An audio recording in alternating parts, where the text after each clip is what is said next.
మనం అడగాలి. ముందు నువ్వు కట్టేది నువ్వు కట్టు 2 లక్షలు, అటెనక నేను కట్టేది నేను కట్టుకుంటా, అది మా బాధ ఏదో నేను పడతా అనే మాట రాష్ట్రంలోని రైతులు చెప్పాలి.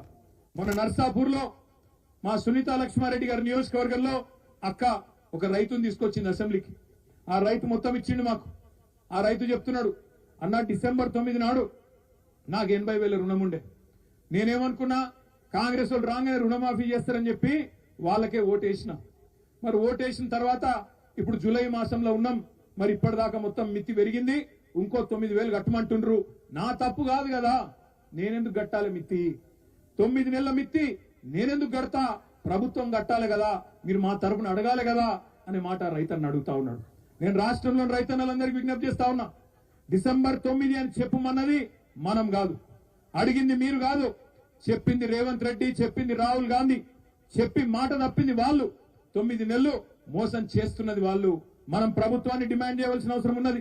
2 లక్షల వరకు ఎలాంటి కొర్రీలు లేకుండా, ఎలాంటి ఆంక్షలు లేకుండా, ఎలాంటి షరతులు లేకుండా, ఎలాంటి కటింగులు లేకుండా, ఎటువంటి డ్రామాలు లేకుండా మీరు 2 లక్షల వరకు రుణమాఫీ చెయ్యవలసిందే, మిత్తి కూడా మీరే కట్టవలసిందే అనే మాట రాష్ట్ర రైతులందరికీ కూడా నేను విజ్ఞప్తి చేస్తా ఉన్నా.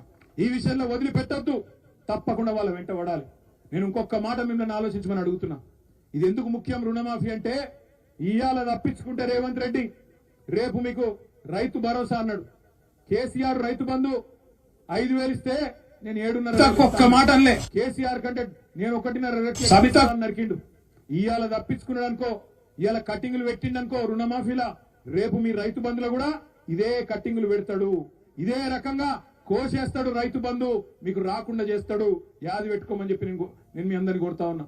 ఇవాళ మీరు ఇడిచి పెడితే, ఇవాళ మీరు అయ్యో పాపం పోనీతి అంటే రేపు రైతు బంధు కూడా పోతుంది, అందులో కూడా కోత పడుతుంది, అందులో కూడా మళ్ళీ ఇదే మోసం జరుగుతుంది. నేను ఇంకొక మాట మిమ్మల్ని ఆలోచించమని కోరుతా ఉన్నా. కేసీఆర్ ఉన్నప్పుడేమో నెంబర్లు మంచిగానే ఉండే, ఆధార్ నెంబర్లు, బ్యాంక్ అకౌంట్ల సమస్య రాలే, అప్పుడు రేషన్ కార్డు సమస్య రాలే, అప్పుడు పిఎం కిసాన్ గైడ్ లైన్స్ రాలే.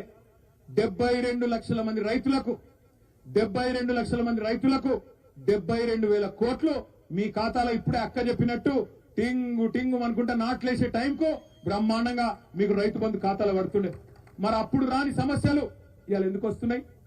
ఆ రోజు లేని ఆధార్ కార్డు సమస్య ఇవాళ ఎందుకు వస్తుంది? ఆ రోజు లేని అకౌంట్ నంబర్ సమస్య ఇవాళ ఎందుకు వస్తున్నది? ఆ రోజు లేని రేషన్ కార్డు సమస్య ఇవాళ ఎందుకు వస్తున్నది? చెప్పమని చెప్పి మనం అడగాల. ఇవాళ అధికారులు గాని, ప్రజాప్రతినిధులు గాని, నేను చూసినా ఇవాళ ఇక్కడికి వచ్చేటప్పుడు చేవెళ్ళ ఎమ్మెల్యే గారు స్టేట్మెంట్ ఇచ్చిండు, రైతు రుణమాఫీ అయిపోతుంది, అధికారులు ఉన్నారు వాళ్ళకి చెప్పుకోవాలి. నేను అడుగుతున్నా, రైతులు ఓట్లేసింది అధికారులకు కాదు, బ్యాంక్ అధికారులకు వేయలే.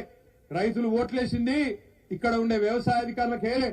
రైతులు ఓట్లేసింది కాంగ్రెస్ పార్టీకి వేసిండ్రు. అందుకే రైతన్నలు నేను అడుగుతా ఉన్నా, చెప్పుకున్నాడు అధికారులకు కాదు, పట్టాల్సి వస్తే గల్లా కాంగ్రెస్ నాయకులది పట్టండి, పట్టి నిలదీయండి. అవసరమైతే గల్లా బట్టి అడగాలి. ఏమాయ కొడక 2 లక్షల రుణమాఫీ అన్నావు, ఎక్కడ పోయిందని అడగాల. ఇవాళ ఇద్దరు ఆడబిడ్డలు జర్నలిస్టులు ఏం తప్పు చేసిండ్రు? వాళ్ళు ఏమన్నారు? వాళ్ళు రేవంత్ రెడ్డిని ఏమన్నా బూతులు తిట్టినరా? నీ లెక్క లాగుల తొండలు ఇడిచి పెడతామన్నారా? ఏమన్నారా? నీ లెక్క అడ్డమైన భాష మాట్లాడిరా? ఏం చేసిండ్రు పాపం? ఒక అమ్మాయి విజయారెడ్డి అనే జర్నలిస్టు, ఇంకొక అమ్మాయి సరిత అనే ఆడబిడ్డ, ఇద్దరు సీదా కొండారెడ్డి పల్లెకు పోయినరు. కొండారెడ్డి పల్లెలో నిజంగా రుణమాఫీ జరిగిందా లేదా ఇది తెలుసుకుంటందుకు పోయినరు. తెలుసుకుంటందుకు పోతే అక్కడ ఉండే కొంతమంది కాంగ్రెస్ గుండాలు వాళ్ళ మీద దాడి చేసి, ఆడపిల్లలను కూడా చూడకుండా వాళ్ళను బురదలు నూకేసి, వాళ్ళను కొట్టి, ఇక రకరకాలుగా అసభ్యంగా ప్రవర్తించి కొండారెడ్డి పల్లెలో 2 ఆడబిడ్డలకు అవమానం చేసిండు. నేను అందుకే అడుగుతా ఉన్నా, ముఖ్యమంత్రి నీకు నిజంగా చిత్తశుద్ధి ఉంటే రేవంత్ రెడ్డి ఎందుకు భయపడుతున్నావు? విలేకరులు వాస్తవాలు బయట పెడితే ఎందుకు భయం అవుతున్నది? రుణమాఫీ చేసిన మాట వాస్తవమే అయితే, రుణమాఫీ నువ్వు 100% చేసిన ముచ్చట నిజమైతే ఎందుకు కొండారెడ్డి పల్లెలో నీ ఇంటి ముంగట, నువ్వు పుట్టిన ఇంటి ముంగట 2 ఆడబిడ్డలను అవమానం చేసినావని చెప్పి నేను అడుగుతా ఉన్నా. నేను అందుకే సబితక్క చెప్పిన దాంతో పూర్తిగా ఏకీభవిస్తా ఉన్నా. మనందరం రేపటి నుంచి చేయవలసింది ఒకటే, ఇడిచిపెట్టొద్దు. మనం వెంట పడవలసింది వ్యవసాయ అధికారులు కాదు, రెవెన్యూ అధికారులు కాదు, బ్యాంక్ అధికారులు కాదు. వాళ్ళతో మనకు పంచాయతీ లేదు. మీ ఊళ్ళో ఉండే కాంగ్రెస్ లీడర్ ఎవడైతే ఉంటాడో వాడిని పట్టుకోండి. ఏమాయ కొడక ఎక్కడ పోయింది నీ రుణమాఫీ అడగండి. ఇక్కడ పార్టీ మారిన ఎమ్మెల్యే ఉన్నాడు, ఆయనను అడగండి. ఏం చూసిపోయినావు, ఎందుకు పోయినావు, ఏం తీసుకొని పోయినావు, నువ్వు రుణమాఫీ చేయి చేసినాక మాట్లాడని చెప్పి ఎమ్మెల్యేని అడగండి. ఓట్లు ఎవరికి వేసినామో గవాళ్ళని అడగాలి, గవాళ్ళని నిలదీయాలి.